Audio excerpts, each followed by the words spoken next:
a su esposa Camila, con quien tiene 2 añitos más o menos de casado. Eso fue lo que me dijo él a mí, yo les repito a ustedes igual. Y descubre que su esposa fue inseminada con el semen del padre. Por eso él quiere renunciar a la paternidad de esa criatura y divorciarse de la esposa. Pero la reacción de ella, señores, es preocupante. ¿Qué edad tú tienes? 25 años. ¿Y a ti te parece normal inseminarte con el semen de tu padre? ¿Este es tu padre biológico? Sí.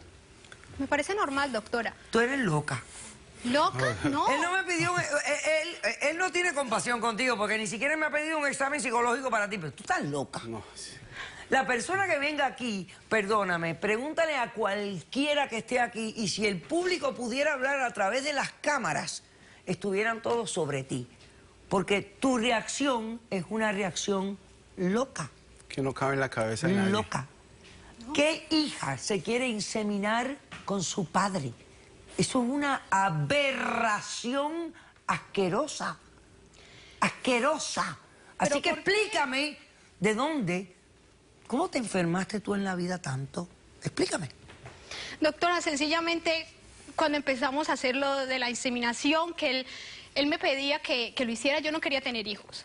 Pero en ese momento mi papá estaba a punto de fallecer. Y mi papá fue el hombre especial conmigo desde chiquita. Él siempre fue el que me dio todo, él siempre estuvo pendiente de mí en todo. ¿Y tu madre? ¿Dónde está tu madre? Mi madre murió cuando yo estaba pequeña. Y entonces él siempre, doctor, él siempre estuvo a mi lado, siempre estuvo pendiente de mí. ¿Tú tuviste relaciones con tu padre en vida? Nunca, nunca, él nunca me tocó, él nunca, siempre me veía como la niña de sus ojos, como su hija. En el momento que ya estamos en el proceso de la inseminación, mi padre viene y me dice, hija, yo ya estoy mal, ya estaba a punto de morirse. Me dice, mi sueño es que tengas un angelito mío. Es que es absurdo, doctora. Sí, él me lo pide. Y mi padre es el amor de mi vida, es mi primer amor, él era detallista conmigo, era el que siempre tenía palabra de... ¿Cómo es tu primer amor? Ese es tu papá. Sí. No, pero los padres no son amor de uno. Tú hablas de tu padre como si tú tuvieras una relación íntima, sexual. No, y nunca, nunca. Oye, ¿tú has tenido relaciones con otros hombres que no sea tu papá o este señor? ¿Tú tuviste alguna otra relación en la vida? Claro que sí la tuve. ¿Sí? Sí. ¿Y cómo era la reacción de tu papá en ese momento, cuando tú tenías otras relaciones? No, él siempre me decía a mí que los hombres siempre le van a salir a uno con estas, como la que me está saliendo en ese momento. ¿Sí? Es que los hombres siempre lo quieren utilizar a uno. Yo tuve un novio y cuando ya estaba a punto también de casarme, me salió con que él tenía otra familia aparte de mí. Y entonces ahí fue, y lo descubrí por mi papá, porque mi papá fue el que me llevó y me dijo, mira lo que está pasando. Él siempre me defendía, él siempre estaba pendiente de mí.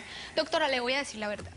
Cuando mi papá entró en el problema del cáncer, enfermo, nosotros no teníamos situación económica.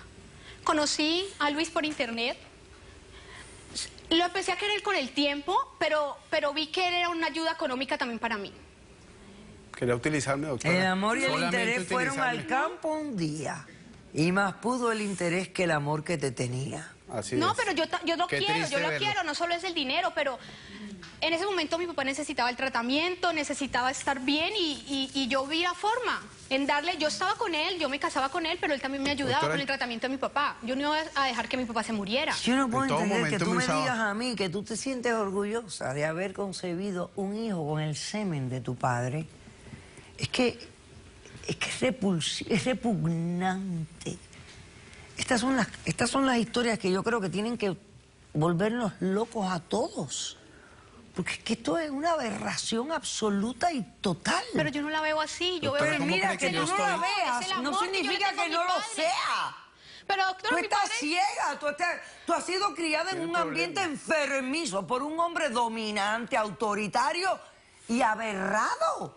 Pero doctora, mi padre y todavía no lo ves. Pero que es lo peor de todo. Camila, Mi tú tienes padre- un problema pero con es que mi padre ya se me iba a ir y era el Psicológico. que me iba... ¿Quién iba a quedar conmigo? ¿Quién iba a quedar? ¿Quién me iba a cuidar? Ver a mi bebé. Él iba a ver a mi padre, iba a ver el amor sincero. Y además, si iba a tener un hijo de otra persona que no iba a saber quién era, ¿por qué no iba a tener el hijo de mi padre? Que sé quién Porque era qué tu hombre papá. es? ¿Cómo crees? ¿Cómo me vas a decir eso, doctora? Señores, la gente está perdiendo, yo no sé, o la locura está que hace ola y hay una invasión de locura, una epidemia de locura, o esta gente, yo no sé qué cara dura tienen de venir aquí ante todos ustedes y exponer estos argumentos aberrantes, sádicos, enfermizos, asquerosos, y te lo imponen como si fuera algo romántico. Iba a mirar en mi bebé a la cara de mi papá. Es que tiene que estar requete loca la mujer esta, con todo lo bonita que es y todo. Está loca Así como es. una cabra. ¿Quién tiene testigos en este caso? Yo tengo testigos, doctora. Perdóname, estás loca. ¿Tú tienes? Sí, señora. Hacemos un corto receso y luego recibimos a tu testigo. Muchas gracias. No se vaya.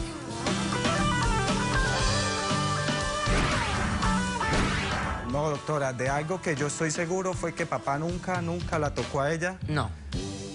pero... ¿Por qué estás tan seguro de eso? Porque papá todas las noches siempre abusaba de mí.